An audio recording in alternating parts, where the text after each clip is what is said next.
acto y sobre todo enhorabuena por la idea, porque yo creo que es estupenda, que es estupendo que esta iniciativa se lleve a cabo.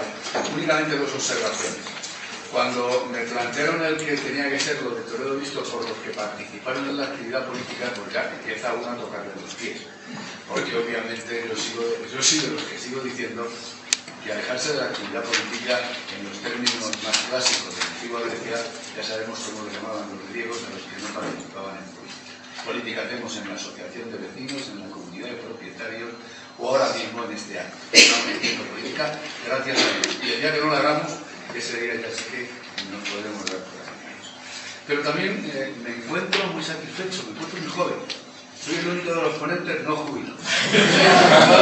Eso me produce una enorme satisfacción y por lo tanto eso me va a permitir darme cuenta de que yo creo que, a pesar de que estén jubilados mis compañeros, aquí hay tres jóvenes que seguimos pensando y tenemos ilusión, que hay muchos jóvenes que por desgracia no la tienen y algunos que no la han sido.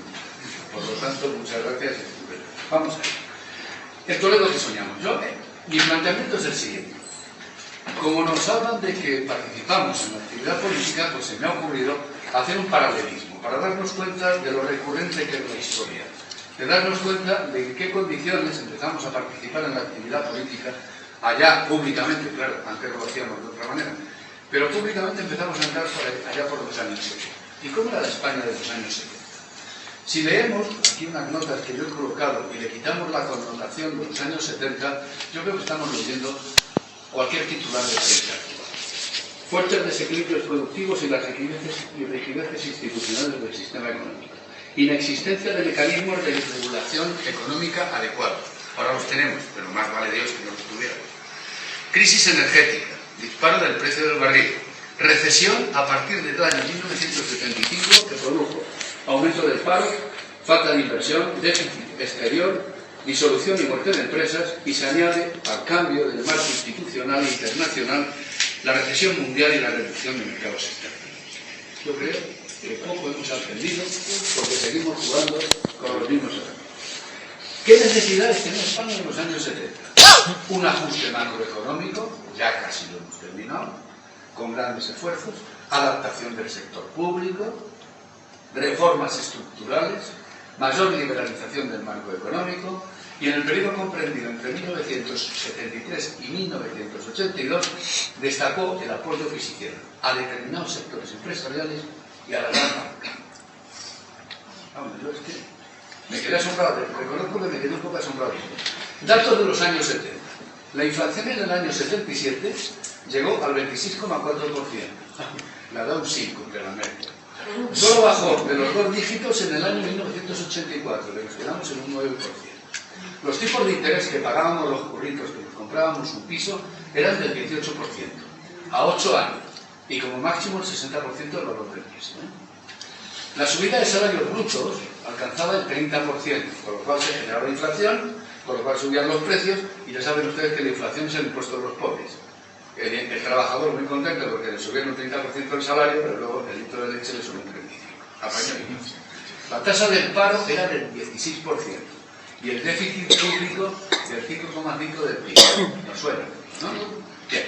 En esa situación nos encontramos, por lo tanto, que la crisis y los ciclos son eternos en economía. A la crisis nos encontramos además que estábamos en el final de la dictadura. Franco se muere encima el tío y lo deja todo, que decía, atrás de bien atado. Pero la verdad es que teníamos todos un pánico cerval a ver qué es lo que pasaba. Se dispara el precio del barril. Los últimos gobiernos franquistas supieron, no quisieron además adoptar determinadas medidas. Les suena a ustedes, ¿no? Eso de no enfrentarse con el toro, porque es una situación un poco delicada. Con lo cual la situación se complicó todavía más. El inicio del periodo de la transición, los sindicatos todavía ilegales, pero los hombres luchaban por lo que entendían que debían conseguir. Por lo tanto, eliminaron que los salarios estuvieran sujetos a incrementos productivos y no lineales, con lo cual aumentaba la inflación, con lo cual todavía mayor problema de adquisición para las economías más modestas. ¿Esto qué forzó? Una gran inestabilidad y una situación económica verdaderamente delicada.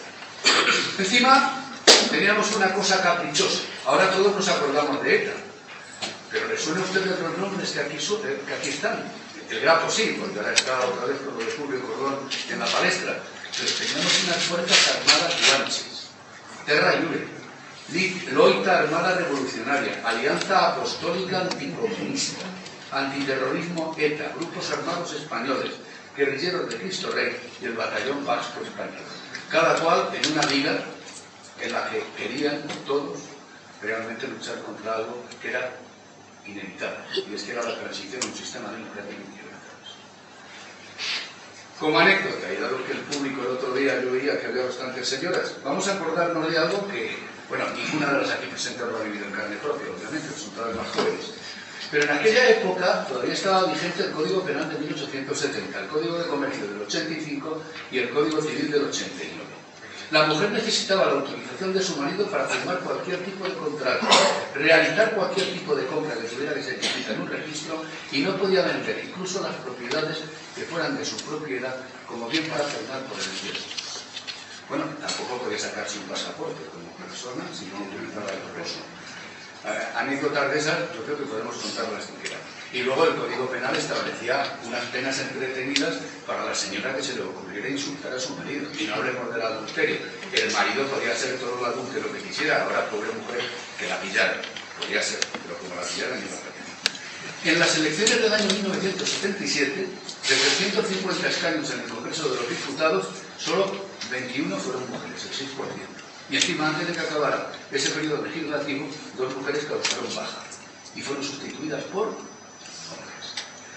En el Senado, de 207, solo 4 eran señoras, y de los 40 senadores por designación real, solo 2.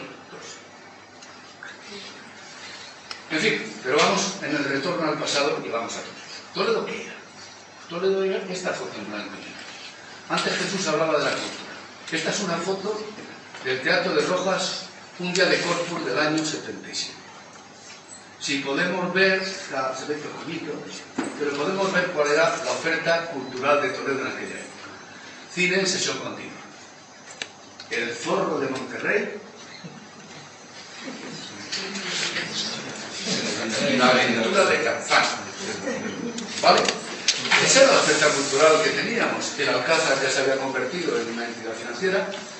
El Imperio estaba ya entre Pinto y Valdemoro, y el cine moderno le habían entregado ya la licencia para convertirse en viviendas.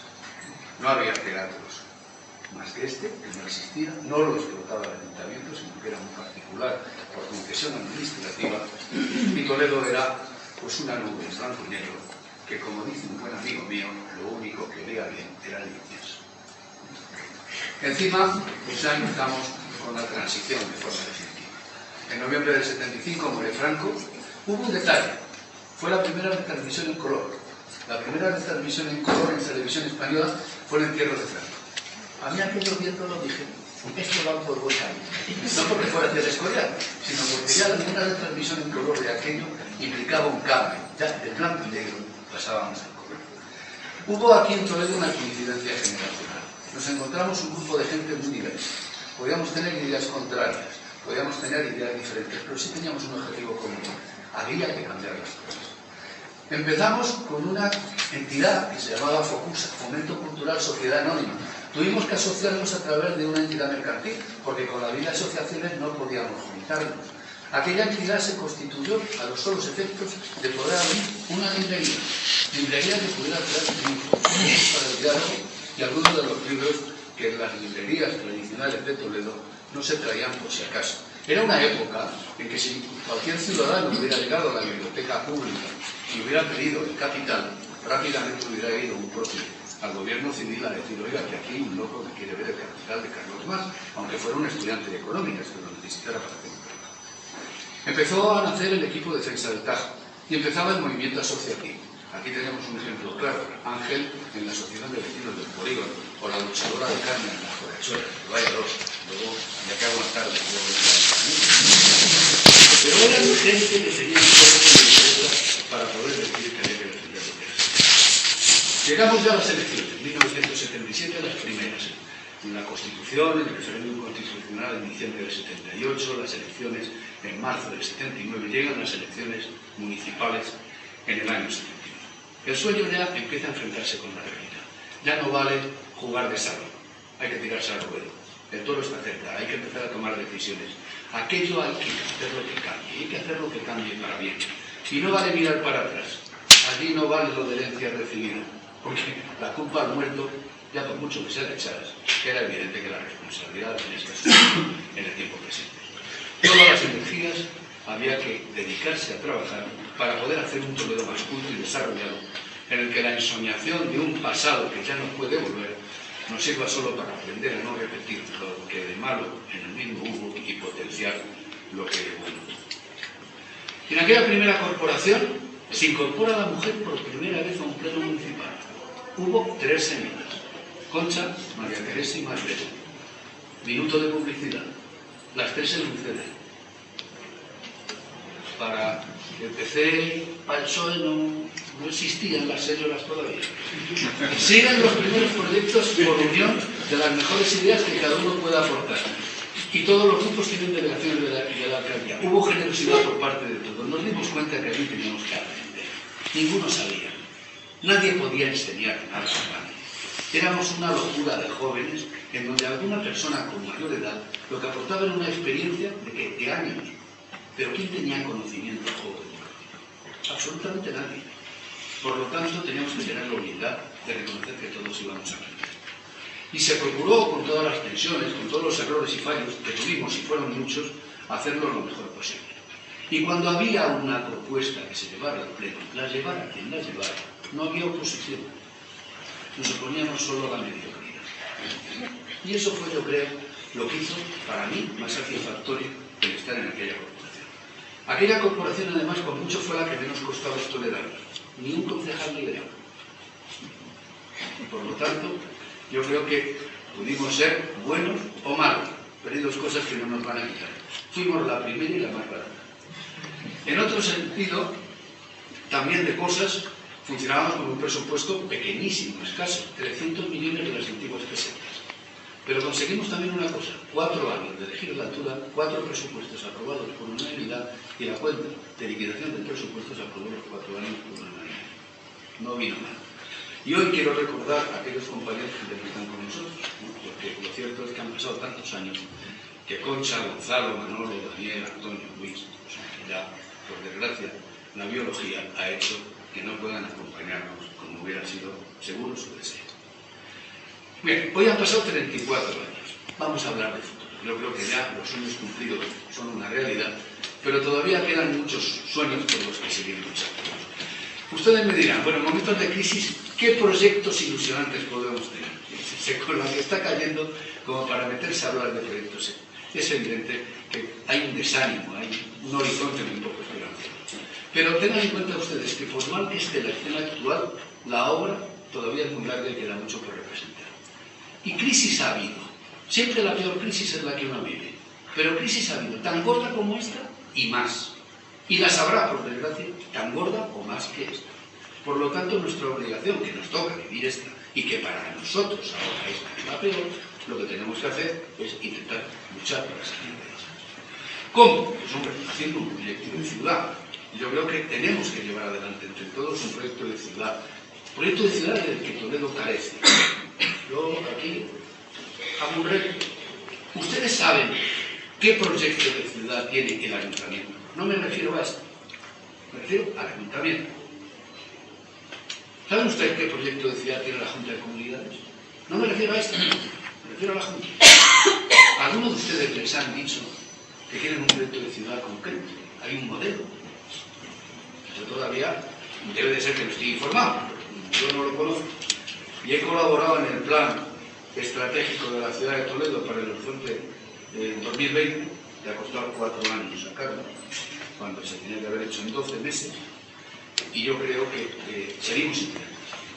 Por lo tanto, hay que ser valientes para que también tenemos que ser responsables a la hora de llegar. Estamos en el comienzo del comienzo. Hoy tengan en cuenta una cosa: la información asumible para cualquier ciudadano de hoy en día, la que leemos en un dominical de cualquier periódico, es la que asumía un hombre del medievo durante toda su vida, para establecer comparaciones. Y la diferencia generacional por el cambio de talante y el cambio sociológico presente entre un padre y su hijo en el momento actual es la misma diferencia sociológica que había entre un hombre del 19 y un hombre del 17. El tiempo está avanzando a una velocidad impresionante. No podemos hablar de crisis. Te voy a poner un ejemplo. Para cualquiera que analice la economía, siempre hablamos de que la economía está basada en 3 fuentes de producción, en 3 factores de producción. La tierra, fundamental para producir. En su tiempo, o había tierra o no comías. Y de ahí viene el terrateniente, el ejercicio del poder del hombre, del terrateniente. Posteriormente, con la máquina de vapor, ya la tierra no tiene tanta importancia. Lo que tiene importancia es el capital. Y el que manda, el capitalismo. Sigue mandando. Nos encontramos ahora con el tercer factor de la producción, que es el trabajo. El trabajo es el obrero. Si se van ustedes ahora mismo y se analizan cuáles son las 500 empresas más importantes por capitalización del mundo, se van a encontrar ustedes con nombres como Microsoft, Apple, Nokia, Samsung. Eso, ¿cómo está hecho? ¿Con tierra? Con capital, evidentemente. Pero en el origen de todo esto, ¿qué es lo que hay? Talento. Hay trabajo. Hay imaginación, hay capacidad intelectual. Por lo tanto, por eso pongo obrero. ¿Cómo será el día de mañana? ¿Cómo definiremos el factor trabajo? Hay que salir hacia adelante, pero con soluciones que salgan a partir del conocimiento. Que sean los mejores los que trabajen por la comunidad. Enfrentemos a los mediocres con su propia realidad. Y empecemos todos a intentar repetir y conjugar. Porque es que si no la alternativa va a ser cesar. Y sobre todo exigir responsabilidades. Empezar a plantearnos que con el dinero público no se puede ser alegre en momentos como el actual. Por lo tanto, ahí tenemos que saltar hacia adelante y empezar a soñar. ¿Soñar qué? Pues, obviamente, con un mundo más culto, ya que la cultura es la mejor herramienta para hacer libre al ser humano. Yo sueño con un casco histórico vivo y habitado en el que se haga realidad la preeminencia del peatón, un verdadero proyecto de rehabilitación de casas y monumentos que hagan de esta almendra un ejemplo. Unos barrios coordinados, con un urbanismo acorde con los tiempos que vivimos. Si se pasean ustedes por Buenavista, se pueden ustedes dar cuenta clarísimamente que en Toledo, cuando las cosas se quieren hacer mal, se hacen mal. Pues bueno, vamos a hacer lo contrario. Sueño con un plan de ordenación municipal que englobe toda la ordenación del territorio toledano en su enfoque, en coordinación con los municipios colindantes, un plan que tenga en cuenta el paisaje, que recupere nuestro río, que sepa dar sentido a la riqueza que para la humanidad tiene esta ciudad y sol de nuestra historia. Un plan en el que impare el sentido común en cuanto a tamaño de ciudad y oferta de suelo. Un plan en el que no se hubieran cometido locuras de calificación de suelo comercial como el que ahora supone la muerte del comercio toledano y el abandono de nuestro casco histórico. Sueño con un colectivo ciudadano que sepa luchar por lo suyo, anticipándose a los problemas y no quejándose cuando estos ya no tienen remedio. Sueño con que nos planteemos los proyectos de ciudad buscando la excelencia, que nos salgamos de la maletería que permite colocar cualquier tipo de escultura en nuestros parques, o que sigue sin ordenar algo tan elemental como el mobiliario urbano o la ocupación del espacio público con tenderetes y terrazas de mal estilo. Sueño con una ciudad en la que como mínimo sepamos estar a la altura de nuestros antepasados a la hora de hacer las cosas. Una ciudad universitaria con unos espacios únicos que poco partido sabemos sacar de él en cada sección. Una ciudad que debe aprovecharse de su proximidad a Madrid y minimizar lo que de amenaza tiene el estar tan cerca. Sueño con que las administraciones dejen de enfrentarse en contra de los toledanos, que se quede fuera de juego la célebre frase dicha por un célebre político toledano. Bueno, no toledano, por un célebre político de a Toledo ni agua, que las administraciones se coordinen en proyectos conjuntos sin ponerse zancadillas. Sueño con que la transparencia en la gestión de las administraciones y el acceso a la información por el ciudadano sea ejemplar. Da apuro ver algunas páginas web y no digamos saber la respuesta o falta de respuesta de algunas administraciones. Sueño con una ciudad en que las tecnologías de la información estén implantadas en todo su territorio, en la que las gestiones para que un emprendedor inicie su proyecto sean mínimas y en las que todo aquel que quiera crear riqueza se le apoye. Sueño con no despertarme de este sueño y tenerme que enfrentar con la dura realidad de las circunstancias.